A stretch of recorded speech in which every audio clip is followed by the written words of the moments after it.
අපි අද බලමු කොහොමද වර්ගජ සමීකරණයක් විසඳන්නේ. පුතේ වර්ගජ සමීකරණයක් විසඳන ක්‍රම කීපයක් තියෙනවා.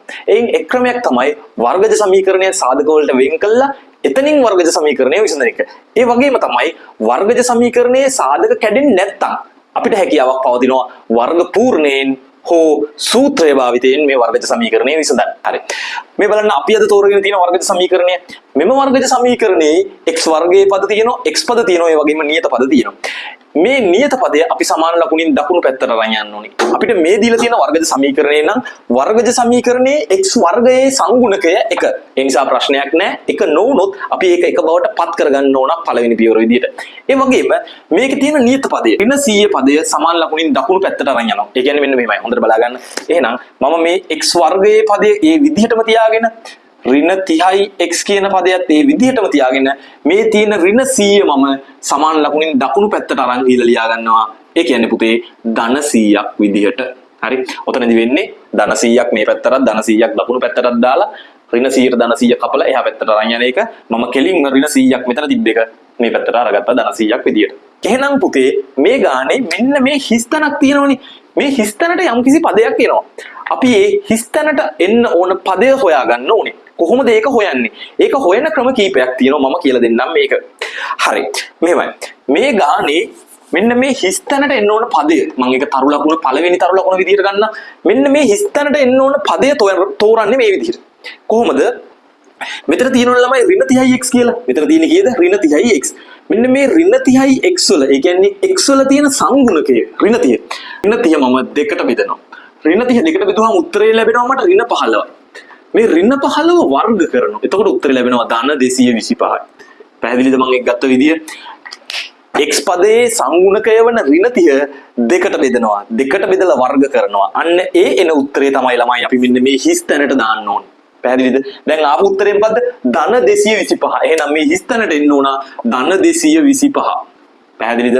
අපිට සමාන ලකුණකින් එක පැත්තකට විතරක් දෙයක් කරලා නිකන් ඉන්න බෑ. කරන දෙයක් සමාන ලකුණින් දෙපැත්තටම කරන්න ඕනි. එම නිසා මම මේ පැත්තටත් ධන 225 එකතු කරනවා. පැහැදිලිද? මේ පැත්තටත් එකක් දැම්මම මේ පැත්තටත් දැම්ම සමාන ගොඩවල් දෙකක් දාන්න ඕනේ මේ තරහාදීට. එතකොට තමයි මේක බැලන්ස් වෙන්නේ. හරි. ඒ කතාව ඉවරයි.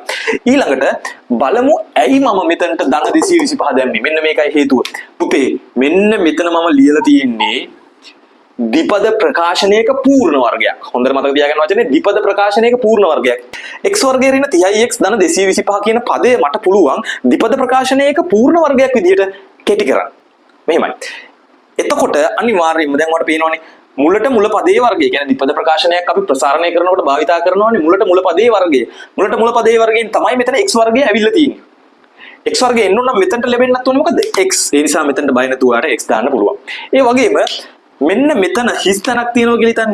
මෙතන හිස්තැනටත් සුදුසු පදයක් එනවා. ඒ පදය තෝර ගැනීමටත් ඔයාලට ක්‍රමයක් තියෙනවා. මම දාන්නම් මේ මම තරු ලකුණක් දැම්මේ මෙන්න මෙතන තියෙන පදය හොයන එකදී. ඒ වගේම මෙතනට මම තරු ලකුණු දෙකක් දාන්නම්. මේ තරු ලකුණු දෙක තියෙන හිස්තැනට එන පදය හොයන විදිහ මම කියන්නම්. කොහොමද කරන්නේ? ඒකත් අර විදිහම තමයි. මොකක්ද? මේ x පදයේ සංගුණකය. ඒ කියන්නේ ඍණ 30 තියෙනවනේ. ර්ණ 30 දෙකට බෙදලා එන උත්තරේ තමයි මෙතනට දාන්නේ. මොකද්ද? ඍණ 30 බෙදීම 2 උත්තරේ ලැබෙනවා ඍණ 15යි කියලා. හරිද? එහෙනම් පුතේ මෙතනට දාන්න ඕනේ මම ඍණ 15. වෙන මොකුත් නෙමෙයි මෙතන දාන්නේ මම ඍණ 15. ඍණ 15 වර්ගය. පැහැදිලි නේද? රයිට්. ඍණ 15 වර්ගය සමාන වෙනවා 100 ධන 225 කියන උත්තරේ ලැබෙනවා 325යි. රයිට්. හරි. මම හිතනවා හොඳටම පැහැදිලි ඇති කියලා ඒක මේ වෙනකම්. හරි. මෙතන අපි ලස්සනට ලියමු 15. හරි. දැන් පුතේ මොකක්ද මගේ ටාගට් එක? මේ තියෙන පදේ x වලට, ඒ කියන්නේ මේ තියෙන x පදයට උත්තරය මෙන්න මේක ලබා ගැනීම. මේ තියෙන x පදයට උත්තරයට මේක ලබා ගැනීම. ඔක තමයි මගේ වැඩේ දැන්. හරි. බලන්න කොහොමද? එතනට මම යන්නේ. මෙතනින් පටන් අරගෙන මෙහෙම මෙතනට යන්නේ කොහොමද කියන එක හොඳට බලා ගන්න. හරි. දැන් ඔයාට මෙතන තියෙනවා පූර්ණ වර්ගයක්. මේ පූර්ණ වර්ගයේ වර්ගය අපි අයින් කරන්න ඕනේ. ඒකට මම භාවිතා කරනවා මෙන්න මෙහෙම x ඍණ 15 වර්ගය සමානයි 325නේ. එහෙනම් පුතේ මම දෙපැත්තටම දානවා වර්ග මූලයක්.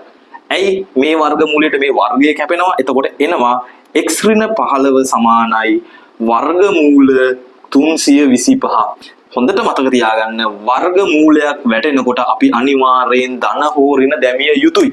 ඇයි මම කියන්නේ වර්ග මූලයක් වැටෙනකොට ධන හෝ ඍණ දැමිය යුතුයි කියලා? මෙන්න මේ හේතුවින්ද. පුතේ ඍණ 2 වැඩි කිරීම ඍණ 2 උත්තරේ කීයද? ධන 4යි. ධන 2 වැඩි කිරීම ධන 2 උත්තරේ කියලා ධන 4යි. එහෙනම් ධන 4 වර්ගමූලය ධන 4 වර්ගමූලයත් ඔය දෙකම එන්න පුළුවන්. හරි. අන්න ඒ හේතු හින්දා 325 කියන සංඛ්‍යාවේ වර්ගමූලය ධනාගයක් වෙන්නත් පුළුවන් ඍණාගයක් වෙන්නත් පුළුවන්. පැහැදිලි. එහෙනම් අනිවාර්යෙන් අද ඉඳලා මතක තියාගන්නවා වර්ගමූලයක් දානකොට එතන ධන හෝ ඍණ එන්නම ඕනේ. හරි ධන හෝ ඍණ එන්නම ඕනේ ඉච්චර. හරි. දැන් මොකද්ද කරන්නේ? දැන් 325. නමුත් උත්තරේ තියෙන්නේ 5යි මූල 13. හරි. මේ 15 ගැන නම් ඔයාලට අදහසක් එනවනේ මේ 15 ගැන මෙතන දින 15 මෙතනට ඇවිල්ලා වගේ එකක් තමයි තියෙන්නේ. ඉතින් ඒක ගැන ඔලුකුවට හිතන්න එපා. නමුත් ඔයා මෙන්න මේ 325 කියන එක ගැන හිතන්න ඕනේ. ඒක කොහොමද 5යි මූල 13 උනේ? මෙහෙමයි. මේ 325 කියන එක ඔයාලට ලියා ගන්න පුළුවන් කමක් තියෙනවා නම් පූර්ණ වර්ගයක ගුණිතයක් විදිහට කිසිම ප්‍රශ්නයක් නැහැ. නමුත් ඔයාලට එකපාර ඕක පේන්නේ නැත්නම් පුතේ ඔයාගේ සාමාන්‍ය පෙළ O level විභාගයට ලැබෙන ගානේදී ඔයාලට මේක හොයාගන්න ක්‍රමයක් තියෙනවා මේකයි. අපිට O level paper එකට එන ගානේ මේ වගේ උත්තරේ දෙනවනේ. අනිවාර්යෙන් උත්තරේ දෙනවා ඔයාලට. හරිද? මේක බව පෙන්නනවා. එතකොට මේකේ මේ වර්ගමූල ඇතුලේ තියෙනවනේ 13. අන්නේ 13න් කොහොමද 325 හැදෙන්නේ කියලා කල්පනා කරන්න. ඒ කියන්නේ 13 වරක් කීයද 325? ඒක බලන්න ඔයාලට පුළුවන්. 325 බෙදන්න 13න් 325 13න් බෙදුවම ඔයාලට උත්තරය ලැබෙනවා 25යි. එහෙනම් මෙන්න මේ 325 කියන එක පුතේ ඔයාලට ලියන්න පුළුවන් 25 වැඩි කිරීම 13 කියලා. 325 වෙනුවට ලියන්න පුළුවන් 25 වැඩි කිරීම 13 කියලා. ඒක මම තීරණය කරේ මේ උත්තරේ බලලා. එහෙම නැත්නම් ඔයාලට පුළුවන් නම් මේ 325 පූර්ණ වර්ගයක ගුණිතයක් විදිහට ලියන්න ඒත් ප්‍රශ්නයක් නැහැ. හරි කොහොම හරි ඔයාලට මෙන්න මේක ලියා ගන්න පුළුවන් හැකියාව තියෙන්න ඕනේ. පැහැදිලි. හරි. එහෙනම් තාමත් මේ පැත්තේ ඉතුරු වෙලා තියෙනවා x ඍණ 15. හරි. දැන් බලමු මොකක්ද මෙතන වෙන්නේ. පුතේ ධන හෝ ඍණ වර්ගමූල ඇතුලේ 25 වැඩි කිරීම 13 කියන එක මට කොටස් දෙකකට කඩා ගන්න පුළුවන් 25 වැඩි කිරීම 13. නමුත් වර්ගමූල 25 අගේ මම දන්නෝ. වර්ගමූල 25 අගේ මම දන්න හින්දා මේ 25 පහක් විදියට මට පුළුවන් මේ මූල ලකුණෙන් එළියට ගන්න. එහෙනම් මට පුළුවන් ධන හෝ ඍණ 5යි මූල 13 කියලා මේ පැත්තේ තියන්න. මෙතනට එනවා x ඍණ 15. එහෙනම් ඊළඟ පියවරේදී මට පුළුවන් මෙන්න මේ ඍණ 15 එහා පැත්තට අරන් ගිහිල්ලා ධන 15ක් කරලා තියන්න. පැහැදිලිද? එතකොට මෙන්න මේ පෙන්වන්න කියන නැත්නම් බව පෙන්වන්න කියන උත්තරේ මට ඉතාමත් පහසුවෙන් පෙන්වා ගැනීම හැකියාවක් තියෙනවා. මේක තමයි වර්ග පූර්ණයෙන් වර්ගජ සමීකරණයක් විසඳන ක්‍රමේ. ඔයා මතක තියාගන්න ඕන අවස්ථා දෙකක් තියෙනවා. මේ තරු ලකුණු වලින් මම පෙන්නලා තියෙනවා මේ අවස්ථා දෙක. මොකද මෙතනින් මට පුළුවන් මේ ස්ථාන වලට ගැලපෙන පද තෝරලා මේ විදිහේ සුළු කිරීමක් කරන්න.